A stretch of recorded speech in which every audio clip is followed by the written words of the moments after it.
তিন শ্রেণীর মানুষকে আল্লাহ রাব্বুল আলামিন পছন্দ করেন, ভালোবাসেন।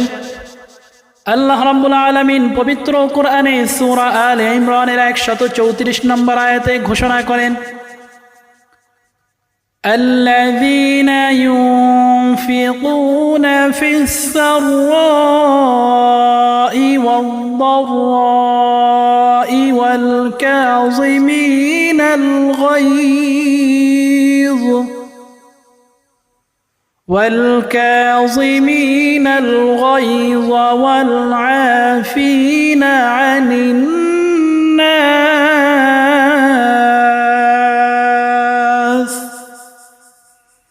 والله يحب المحسنين।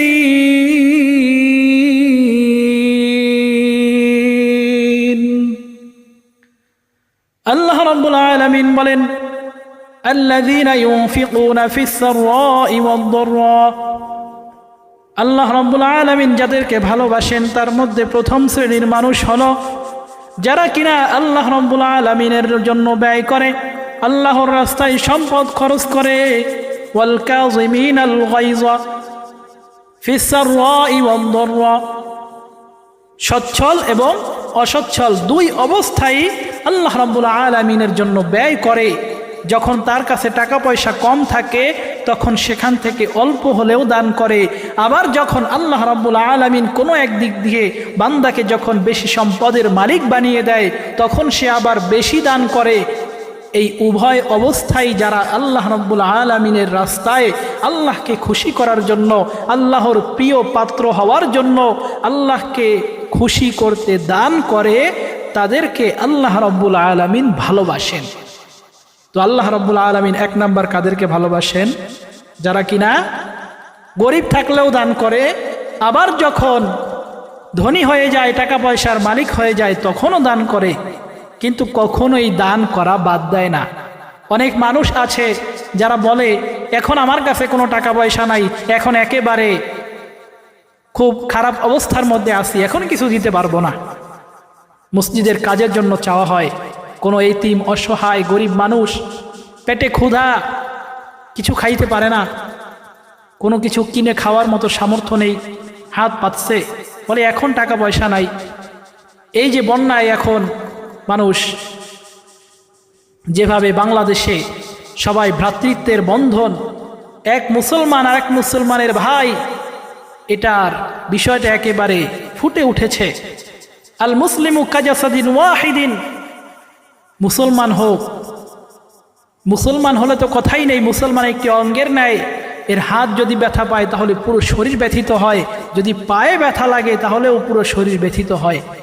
এইভাবে মুসলিম তো বটেই, এমনকি মুসলিম অমুসলিম সবার জন্য এই ত্রাণ নিয়ে সবাই ছুটে চলেছে। সেই ফেনী, নোয়াখালী, কুমিল্লা, যেসব স্থানে বন্যা হয়েছে, এই যে ভ্রাতৃত্বের বন্ধন, মানুষের প্রতি মানুষের ভালোবাসা, যারা কিনা যাদের টাকা পয়সা কম আছে তারাও দান করেছে, আবার যাদের টাকা পয়সা আছে বেশি দান করেছে। আল্লাহ রাব্বুল আলামিন তাদের জন্য একই কথা, আল্লাযীনা ইউনফিকুনা ফিস সাররাই ওয়াদ-দাররা, যারা কিনা আল্লাহ রাব্বুল আলামিনের জন্য দান করে, ব্যয় করে, সচ্ছল অবস্থায় এবং অসচ্ছল অবস্থায়, উভয় অবস্থায় আল্লাহ রাব্বুল আলামিনের জন্য ব্যয় করে। এই সমস্ত মানুষদেরকে আল্লাহ রাব্বুল আলামিন বড় ভালোবাসেন, মোহাব্বত করেন। যারা কিনা এই ফেনীতে বন্যার সময় আপনারা যারা দান করেছেন, এই দানগুলো অনেক বড় বড় অ্যামাউন্ট হয়ে আল্লাহ রাব্বুল আলামিন আপনাদেরকে ফিরিয়ে দিবেন। আল্লাহ রাব্বুল আলামিন অপর আয়াতে বলেন, আল্লাযীনা ইউনফিকুনা ফি সাবিলিল্লাহ, যারা কিনা আল্লাহ রাব্বুল আলামিনের জন্য ব্যয় করে, কামাসালি হাব্বা, তাদের এই উদাহরণটা হলো, এই দৃষ্টান্তটা হলো একটা শস্যের মতো। কামাসালি হাব্বাতিন আম্বাতাত সাবআ সানাবিলা ফি কুল্লি সুমবুলাতিন মিআতু হাব্বা, কেমন যেন তারা একটা শস্য, একটা বীজ রোপণ করলো, আর সেখান থেকে 60টা শীষ বের হলো, আর প্রতিটা শীষের মধ্যে হলো 100 করে দানা। আল্লাহ রাব্বুল আলামিনের জন্য আপনি যদি দান করেন, এটা কমবে না, আল্লাহ রাব্বুল আলামিন আপনাকে অনেক পরিমাণে বাড়িয়ে, একে 700 গুণ পর্যন্ত বাড়িয়ে আপনাকে দান করে দিবেন। তো আল্লাহ রাব্বুল আলামিনের জন্য, আল্লাহকে খুশি করার জন্য যারা এই বন্যার্ত মানুষদের পাশে থেকেছেন, তাদের জন্য দান করেছেন, এদের কোনো ভয় নাই, এদেরকে মোহাব্বত করবেন, এদেরকে ভালোবাসবেন কে? স্বয়ং আল্লাহ রাব্বুল আলামিন নিজে। যারা দান করেছেন, যারা করেননি অথবা যারা করেছেন, অল্প করেছেন, এখন আবার করতে চান, তারা করেন। যে মাধ্যমে পারেন, যেভাবে পারেন আপনি দান করেন। আপনি যা দান করবেন এটা কখনোই ফিরে আসবে, এটা কখনোই আপনার বিফলে যাবে না। এখন আপনি চিন্তা করবেন, বন্যা তো মোটামুটি শেষ পর্যায়ে, পানি নেমে আসছে, এখন আপনি কি দান করবেন? এখন দান করার আরো উপযুক্ত সময়, কারণ অনেক মানুষের ঘর বাড়ি বিলীন হয়ে গেছে পানির স্রোতের কারণে। যাদের পাকা বাড়ি তাদেরটা মোটামুটি, অনেকে তাদের বাড়িও ক্ষতিগ্রস্ত হয়েছে, কিন্তু যাদের টিনের ঘর পানির স্রোতের কারণে টিন সহ সব কিছু চলে গেছে, তো এই রকম যাদের ঘর বাড়ি বিলীন হয়ে গেছে এদের ঘর বাড়ি বানাতে হবে না, কি বলেন? তো এদের জন্য আপনি এখনো দান করতে পারেন। এখন যারা দান করবেন, আল্লাহ রাব্বুল আলামিন কোরআনে বলেছেন 1 টাকার জন্য আপনাকে 700 টাকার সওয়াব দেয়া হবে। হযরতে উসমান গনি রাদিয়াল্লাহু তাআলা আনহু একবার মদিনায় দুর্ভিক্ষ দেখা দিল, খাদ্যের জন্য অভাব, হাহাকার শুরু হয়ে গেল। ওই সময় হযরত উসমান গনি রাদিয়াল্লাহু তাআলা আনহু একটি বিশাল গমের বহর নিয়ে আসলেন মদিনায় নিয়ে আসার পরে একদল ব্যবসায়ী তার কাছে চলে গেল, গিয়ে বলল, হে উসমান, আমি তোমাকে এই গমের বিনিময়ে 50% লাভ দেব, 50% লাভে তুমি এই গমগুলো আমার কাছে বিক্রি করো। এবার উসমান গনি রাদিয়াল্লাহু তাআলা আনহু বললেন, কিন্তু আমি তো এর চাইতেও আরো বেশি বড় অফার পেয়ে আছি, এর চাইতে বড় অফার আমি পেয়েছি। তোমরা তো বলতেছো মাত্র 50%, কিন্তু আমাকে তো একজন বলেছে আমি যদি এগুলো তাকে দেই তাহলে সে আমাকে 700 গুণ বেশি লাভ দিবে। বলেন না সুবহানাল্লাহ। কত গুণ লাভ? 700 গুণ। এখন যেহেতু একজন 700 গুণ বলেছে, তোমরা যদি আমাকে 1000 গুণ বেশি লাভ দাও তাহলে আমি তোমাদেরকে এই গমগুলো দিতে পারি। এবার তারা তো এই কথা শুনে হয়রান হয়ে গেল। একজন বলতে লাগলো, হে উসমান, তুমি মদিনায় আসার পরে আমরাই তো তোমার সাথে প্রথম সাক্ষাৎ করেছি, আমাদের আগে তোমার সাথে কে সাক্ষাৎ করলো আর তোমাকে এত বড় অফার কে দিল? তখন উসমান রাদিয়াল্লাহু তাআলা আনহু বললেন, আমি যদি এই গমগুলো আল্লাহর রাস্তায় দান করি, গরিবদের মাঝে বিলিয়ে দেই, তাহলে আল্লাহ রাব্বুল আলামিন ওয়াদা করেছেন একের জন্য আমাকে 700 দিবেন। তো আমি এই গম বিক্রি করব না, বরং আমি এই সব গম এই গরিবদের মাঝে বিলিয়ে দিব। এরপরে উসমান গনি রাদিয়াল্লাহু তাআলা আনহু সব গমগুলো আল্লাহর রাস্তায় বিলিয়ে দিলেন। বলেন না সুবহানাল্লাহ। সাহাবায়ে কেরাম রাদিয়াল্লাহু তাআলা আনহু আল্লাহর সাথে ব্যবসা করেছেন, আর তারা দামি হয়েছেন। কি রকম দামি? এই দুনিয়ার সমস্ত মানুষ যত দান করবে, যত নেক আমল করবে, এগুলো যদি এক পাল্লায় রাখা হয়, এই দুনিয়ার সকল মানুষের দানের সওয়াব যদি এক পাল্লায় রাখা হয়, আর উসমান রাদিয়াল্লাহু তাআলা আনহুর দানের সওয়াব এক পাল্লায় রাখা হয়, তাহলে তামাম বিশ্বের সকল মানুষের দান দ্বারাও উসমান রাদিয়াল্লাহু তাআলা আনহুর দানের সমান হবে না। তার দানের এত সওয়াব আল্লাহ রাব্বুল আলামিন তাকে দিয়েছেন। তো এই জন্য আমাদেরকেও দান করতে হবে। আমরা যদি এখন এই বন্যার্তদেরকে দান করি, বন্যায় ক্ষতিগ্রস্ত মানুষদেরকে দান করি, এগুলো আমাদের পকেট থেকে গেলেও আবার আমাদের পকেটে আবার চলে আসবে। কি পরিমাণ চলে আসবে, কতটুকু বেশি আসবে, এটা আল্লাহ রাব্বুল আলামিন ছাড়া কেউ বলতে পারবে না। আপনি চিন্তাও করতে পারবেন না, আপনি হয়রান হয়ে যাবেন। এমন এমন জায়গা থেকে আপনার কাছে চলে আসবে, এমন এমন টাকা, এমন পরিমাণ টাকা আপনার কাছে চলে আসবে, আপনি কল্পনাও করতে পারবেন না। এই জন্য আমাদেরকে বেশি বেশি দান করতে হবে। তো বলতেছিলাম, আল্লাহ রাব্বুল আলামিন বলেন, আল্লাযীনা ইউনফিকুনা ফিস সাররাই ওয়াদ দাররা, এক নম্বর শ্রেণীর মানুষ যারা কিনা আল্লাহ রাব্বুল আলামিন যাদেরকে ভালোবাসেন, যাদেরকে আল্লাহ রাব্বুল আলামিন স্বয়ং ভালোবাসেন, মহাব্বত করবেন। 1 নম্বর শ্রেণীর মানুষ হলো কারা? যারা কিনা সচ্ছল এবং অসচ্ছল উভয় অবস্থায় আল্লাহ রাব্বুল আলামিনের জন্য দান করবে, খরচ করবে। এরপরে 2 নম্বরে আল্লাহ রাব্বুল আলামিন বলেন ওয়াল কাযিমিনাল গায়জ। দ্বিতীয়ত হলো ওই সমস্ত লোকেরা যারা কিনা নিজেদের রাগকে বিলীন করে দিতে পারে, নিজেদের ক্রোধকে দমিয়ে রাখতে পারে। মানুষ রাগ হয় না, কি বলেন? মানুষ রাগ হয়, প্রচণ্ড রাগ হয়। রাগ হয়ে একজন আরেকজনের গলা কেটে ফেলে, মাথায় আঘাত দিয়ে মেরে ফেলে, হত্যা করে ফেলে। ওই সময় চিন্তা করে আমার যা হয় হোক, জেল ফাঁসি যাই হোক না কেন, আমি ওকে মেরেই ছাড়বো। এতটা রাগ মানুষের উপরে, মানুষের ভিতরে এত পরিমাণ রাগ চলে আসে। এই রাগ আসবে, এটা স্বাভাবিক, কিন্তু রাগ আসার পরে যারা কিনা এই রাগকে মিটিয়ে দিতে পারবে, রাগকে সম্পূর্ণ বিলীন করে ফেলতে পারবে, ওই সমস্ত লোকেরা আল্লাহ রাব্বুল আলামিনের প্রিয় বান্দা। আল্লাহ রাব্বুল আলামিন স্বয়ং তাদেরকে পছন্দ করবেন। এই রাগ যদি আমরা মিটিয়ে দিতে পারি, তাহলে সমাজে কোনো ফ্যামিলির মাঝে কোনো ঝগড়া ফাসাদ, মারামারি, হানাহানি এগুলো কিছুই থাকবে না। যদি প্রত্যেকটা পুরুষ নিজের রাগ বিলীন করে দিতে পারে, তাহলে তার সংসার, ফ্যামিলির সাথে আর ঝগড়া হবে না, তার সংসারটা সুন্দর সংসারে পরিণত হবে। আর যদি রাগ মিটিয়ে দিতে না পারি, তাহলে আমাদের মাঝে শুধু বিশৃঙ্খলা আর বিশৃঙ্খলা, অশান্তি আর অশান্তি। এই রাগ যদি কেউ বিলীন করতে পারে, নিজের রাগের উপরে কন্ট্রোল করতে পারে, তাহলে সেই হচ্ছে সবচাইতে সুখী মানুষ হিসেবে এই সমাজে প্রসিদ্ধি লাভ করবে। আপনি দেখেন সমাজের মধ্যে অনেক ধরনের মানুষ বসবাস করে।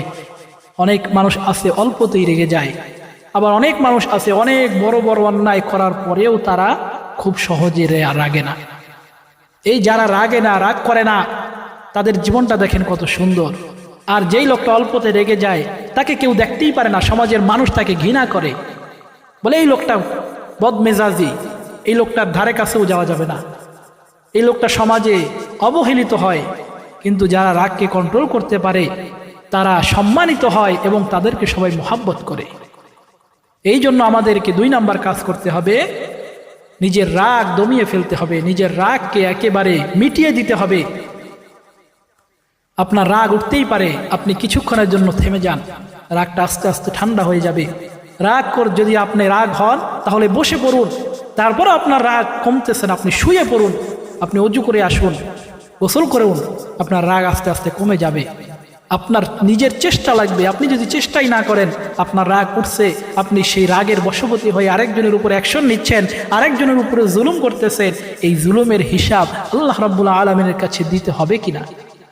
দিতে হবে। সুতরাং আগে থেকেই সাবধান। আল্লাহ রাব্বুল আলামিন বলেন ওয়াল কাযিমিনাল গায়জ। দ্বিতীয় শ্রেণী হলো ওই সমস্ত মানুষ যারা কিনা নিজের রাগের উপরে, নিজের ক্রোধের উপরে নিয়ন্ত্রণ করতে পারে, নিজের রাগকে দমিয়ে দিতে পারে। এরপরে আল্লাহ রাব্বুল আলামিন বলেন ওয়াল আফিনা আনিন নাস। এরপরে হলো ওই শ্রেণীর মানুষ, 3 নম্বর শ্রেণীর মানুষ হলো যারা কিনা অন্যকে ক্ষমা করে দেয়। অন্য মানুষকে কি করে? ক্ষমা করে দেয়। মানুষ চলার পথে অনেক অন্যায় করে ফেলে, কিন্তু অন্যায়ের কারণে তাকে শাস্তি দেওয়ার চিন্তা না করে বরং তাকে ক্ষমা করে দেয়, তাকে মাফ করে দেয়। চিন্তা করে এই লোকটাকে যদি আমি শাস্তি দেই তাহলে আমার কি লাভ হবে, তার চাইতে বরং তাকে যদি আমি মাফ করে দেই তাহলে আল্লাহ রাব্বুল আলামিন হয়তো এই উসিলায় আমার জীবনের সমস্ত গুনাহগুলো মাফ করে দিবেন, আমাকে জান্নাত দান করবেন। এই চিন্তা করে আল্লাহকে খুশি করার জন্য, আল্লাহর প্রিয় পাত্র হওয়ার জন্য ওই লোকটাকে যখন মাফ করে দেয়, আল্লাহ রাব্বুল আলামিন স্বয়ং নিজে খুশি হন আর ওই বান্দাকে সব চাইতে বেশি মহব্বত করেন, ভালোবাসেন।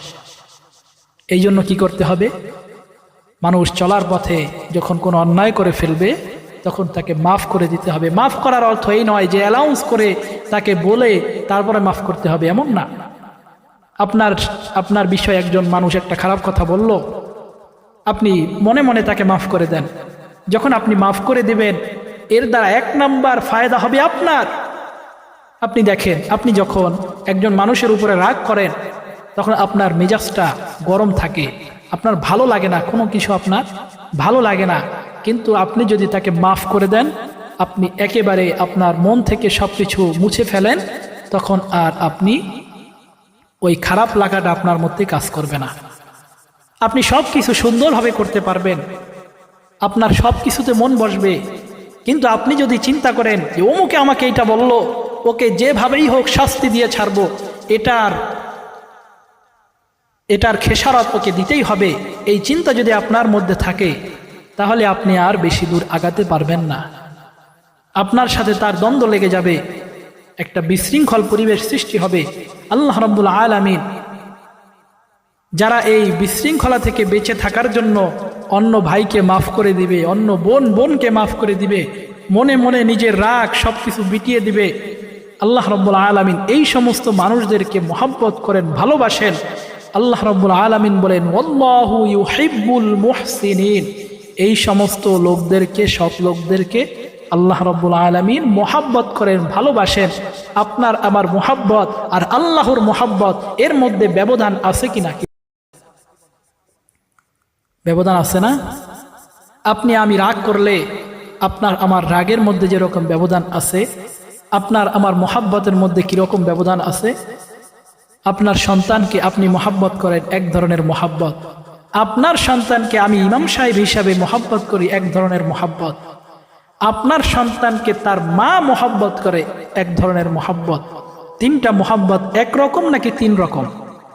তিনটা মহব্বতের মধ্যে আকাশ পাতাল ব্যবধান আছে।